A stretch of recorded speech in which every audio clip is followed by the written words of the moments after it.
Ici, on a l'ail des bois. L'ail des bois, c'est une espèce qui est menacée. Donc, moi, je cueille jamais les bulbes d'ail des bois. Ça prend 7 à 9 ans avant qu'un bulbe arrive à maturité. C'est vraiment long. Ça pousse très lentement. On a le droit de cueillir une cinquantaine de bulbes par personne, mais moi, j'ai jamais cueilli de bulbes parce que je respecte trop la plante, puis je sais qu'il y en a vraiment plus beaucoup. Alors, ce que je cueille, c'est la feuille que je vais cueillir de façon avec parcimonie, quelques feuilles que je vais utiliser en assaisonnement ou faire un pesto avec. C'est vraiment délicieux. Il faut faire attention de ne pas confondre la feuille avec celle de la Claytonie boréale. Ça se ressemble quand même un petit peu. Et la Claytonie boréale, elle est toxique. Donc, faites attention à ça. Oui, je voulais vous parler de l'érythrone. Les feuilles d'érythrone. L'érythrone qui fait aussi des petites fleurs jaunes, qui est vraiment magnifique et qui est comestible.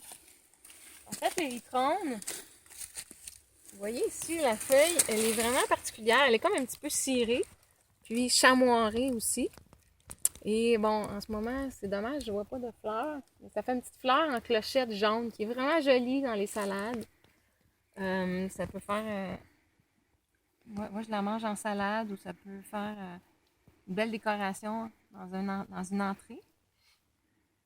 On appelle aussi l'érythrone l'ail doux parce qu'elle a un petit bulbe qui est comestible. Il faut le manger en petite quantité parce que ça peut être c'est quand même dépuratif, puis ça peut être quand même laxatif. Donc, faire attention à ça. Et aussi, je voulais vous dire, quand on n'est pas habitué, quand notre corps n'est pas habitué de manger des produits sauvages et que c'est nouveau pour vous, ben allez-y tranquillement. Faites-vous pas un gros repas gastronomique juste de produits sauvages. Comme ça, vous risquez d'avoir un petit peu des malaises gastriques, là. Il faut habituer notre corps à ça parce que c'est ça. On va prendre un petit peu de feuilles.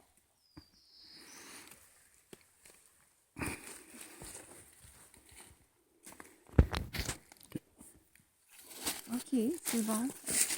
On se fait ça demain.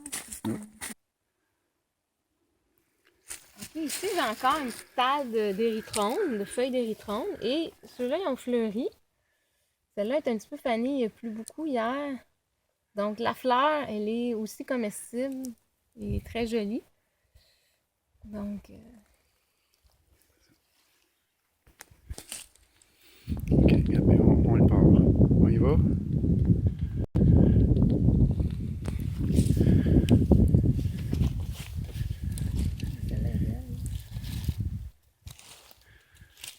ici, j'ai l'orpin.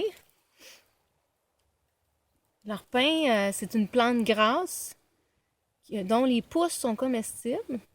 Moi, avec mes ongles, je vais juste couper comme ça. La plante, c'est vraiment bon en salade. C'est joli. Donc,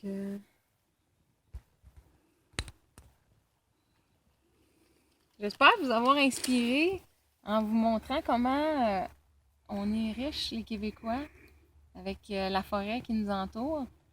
Puis ça, c'est accessible à tout le monde, dans des parcs, partout, des champs, tout au long de l'été, au printemps, à l'automne.